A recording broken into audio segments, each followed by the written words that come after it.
ইজারার টাকা জমা না দিয়ে গাবতলী পশুরহাট দখলে নিলেন ডিপজল। বিস্তারিত। ঢাকা উত্তর সিটি কর্পোরেশনের নিয়মকানুনের তোয়াক্কা না করে মনোয়ার হোসেন ডিপজলের বিরুদ্ধে বল প্রয়োগ করে রাজধানীর বৃহত্তম পশুরহাট দখলের অভিযোগ উঠেছে। নিয়ম অনুযায়ী দরপত্র গৃহীত হওয়ার 7 কর্মদিবসের মধ্যে টাকা জমা দেওয়ার শর্ত থাকলেও 1 মাসেও তা বুঝিয়ে দেননি বাংলা চলচ্চিত্রের আলোচিত এই খলনায়ক। পাওনা পরিশোধে সিটি কর্পোরেশন থেকে চিঠি দেয়া হলেও এর তোয়াক্কা করেননি ডিপজল। এ কারণে এখনো হাট ইজারার কার্যাদেশ দেয়নি সিটি কর্পোরেশন। তবে সেজন্য অপেক্ষা না করে ডিপজল তার দলবল নিয়ে আগের ইজারাদারকে বিতাড়িত করে হাট দখল করেছেন বলে জানা গেছে। এ বিষয়ে খোঁজ নিয়ে জানা যায়, গাবতলীর পশুরহাটের ইজারার সময়কাল বাংলা সন অনুযায়ী গণনা করা হয়। প্রতি বছর পহেলা বৈশাখ থেকে নতুন ইজারাদারকে হাট বুঝিয়ে দেওয়া হয়, আর পহেলা বৈশাখের আগেই নতুন দরপত্রের সব আনুষ্ঠানিকতা সম্পন্ন করা হয়। সেই ধারাবাহিকতায় চলতি বছরের 29শে ফেব্রুয়ারি নতুন বছরের জন্য দরপত্র আহ্বান করা হয়। দরপত্রে সর্বনিম্ন মূল্য নির্ধারণ করা হয় 12,25,00,000 টাকা। শর্তাবলীর 12 নম্বর শর্তে বলা হয়, দরপত্র গৃহীত হওয়ার 7 দিনের মধ্যে দরমূল্য জামানত ব্যতীত অবশিষ্ট অর্থ অনুমোদিত দরের উপর 15% মূল্য সংযোজন কর, 10% আয় কর এবং 5% হারে জামানত সহ সমুদায় অর্থ ঢাকা উত্তর সিটি কর্পোরেশনের মেয়রের অনুকূলে ঢাকাস্থ যে কোনো শিডিউল ব্যাংক থেকে ইস্যুকৃত পে অর্ডার ব্যাংক ড্রাফট জমাদানপূর্বক কার্যাদেশ গ্রহণ করতে হবে। এর ব্যর্থতায় দরপত্রের সহিত দাখিলকৃত জামানতের সমুদায় অর্থ বাজেয়াপ্ত হবে। তবে দরপত্রের এসব নিয়মকানুন শুধু খাতা কলমেই সীমাবদ্ধ রয়েছে।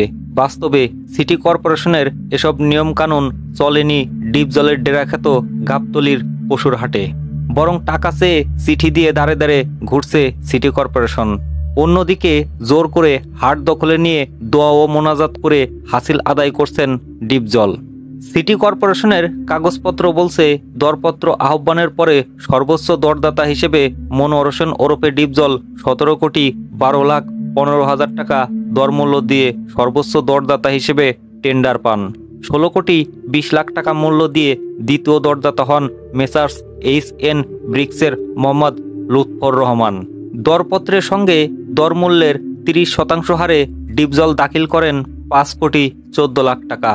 দাখিলকৃত দরপত্রের সঙ্গে জামানত ইজারার মূল্য 5%, ইজারা মূল্যের উপর 15% ভ্যাট, 10% আয়কর, বিদ্যুৎ বিল বাবদ জামানত 10 লাখ টাকা এবং পরিচ্ছন্ন ফি বাবদ 5 লাখ টাকা ধরে মোট অর্থের পরিমাণ দাঁড়ায় 22,40,79,500 টাকা। ডিপজলে জমা করা 5,14,00,000 টাকা বাদ দিলে সিটি কর্পোরেশনের পাওনা 17,26,79,500 টাকা। এই টাকা পরিশোধের জন্য সিটি কর্পোরেশন থেকে সংস্থাটির প্রধান সম্পত্তি কর্মকর্তা উপসচিব ডক্টর মোহাম্মদ মাহে আলম গত 21 মার্চ মনোয়ার হোসেন ডিপজলকে একটি চিঠি দেন। চিঠিতে দরপত্র প্রাপ্তির 7 কর্মদিবসের মধ্যে বাকি টাকা জমা দিয়ে কার্যাদেশ গ্রহণ করতে বলা হয়।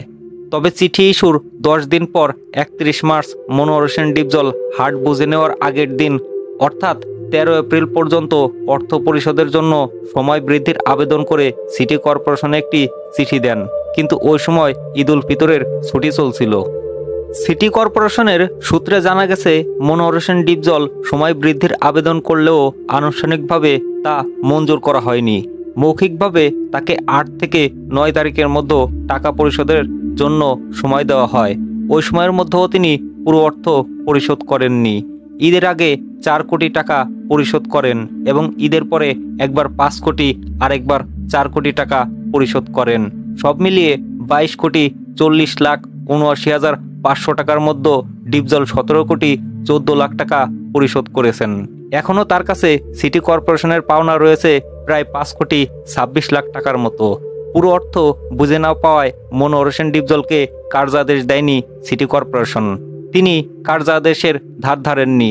15 এপ্রিল সন্ধ্যায় নিজস্ব বাহিনী নিয়ে গাবতলী পশুরহাটে গিয়ে জোর করে আগের ঠিকাদারকে তাড়িয়ে দিয়ে হাট দখলে নেন ডিপজল।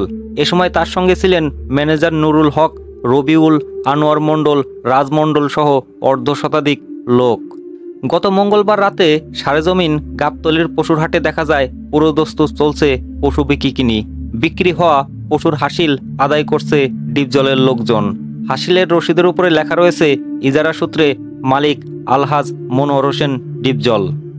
এসব বিষয়ে জানতে অভিযুক্ত মনোহর হোসেন ডিপজলের 2টি নাম্বারে ফোন দিয়েও তাকে পাওয়া যায়নি। এরপর তার ম্যানেজার নুরুল হককে ফোন দেওয়া হলে তাকেও পাওয়া যায়নি। পরে দুজনকেই প্রশ্ন লিখে মেসেজ পাঠানো হলে তারা কোনো উত্তর দেননি। এদিকে নির্ধারিত সময়ে মনোহর হোসেন ডিপজল অর্থ পরিশোধে ব্যর্থ হওয়ায় দ্বিতীয় সর্বোচ্চ দরদাতা হিসেবে অর্থ জমাদানের অনুমতি চেয়ে সিটি কর্পোরেশনে গত 3 এপ্রিল একটি চিঠি দিয়েছেন মোহাম্মদ লুৎফর রহমান। এতে তিনি বলেছেন, প্রথম সর্বোচ্চ দরপত্রের দাতার দরপত্র গৃহীতপূর্বক টেন্ডার বিজ্ঞপ্তির সত্যানুসারে বিগত 21/3/2024 ইংরেজি তারিখে 7 কার্য দিবসের মধ্যে উপরোক্ত অবশিষ্ট মূল্য জমাদান পূর্বক কার্যাদেশ প্রদানের নির্দেশ করলে প্রথম সর্বোচ্চ দরদাতা ইজারার অবশিষ্ট মূল্য জমা দিতে ব্যর্থ হয়। আইনসঙ্গতভাবে দ্বিতীয় সর্বোচ্চ দরদাতা হিসেবে আমার দাখিলকৃত দরপত্র গৃহীতপূর্বক আমাকে ইজারা মূল্যের যা আমার দরপত্রে অবশিষ্ট মূল্য জমাদানের সুযোগ করে দেওয়া হইলে অবশিষ্ট ইজারা মূল্য জমাদানের জন্য আমি সম্পূর্ণ প্রস্তুত আছি। সিটি কর্পোরেশন থেকে সে চিঠির আনুষ্ঠানিক কোনো জবাব দেওয়া হয়নি। এছাড়া ফেড টেন্ডার চেয়েও আরেকটি আবেদন করেছেন লুৎফর। এসব বিষয়ে জানতে চাইলে ঢাকা উত্তর সিটি কর্পোরেশনের প্রধান নির্বাহী কর্মকর্তা খায়রুল আলম বলেন, উনি কিছু টাকা দিয়েছেন, কিছু টাকা বাকি আছে, সবকিছু নিয়মের মধ্য থেকেই হবে। নির্ধারিত সময় পার হলেও ডিপজল টাকা জমা না দিয়ে হাট দখলে নিয়েছেন, এটি নিয়মের ব্যত্যয় কিনা এমন প্রশ্নের জবাবে ডিএনসিসি সিইও বলেন, হ্যাঁ, এটি অবশ্যই নিয়মের ব্যত্যয়। উনি 2-1 দিনের মধ্যে সমুদায় অর্থ পরিশোধ না করলে টেন্ডার বাতিল করে দেওয়া হবে। নিউজ সূত্র, অনলাইন ডেস্ক, দৈনিক কালবেলা।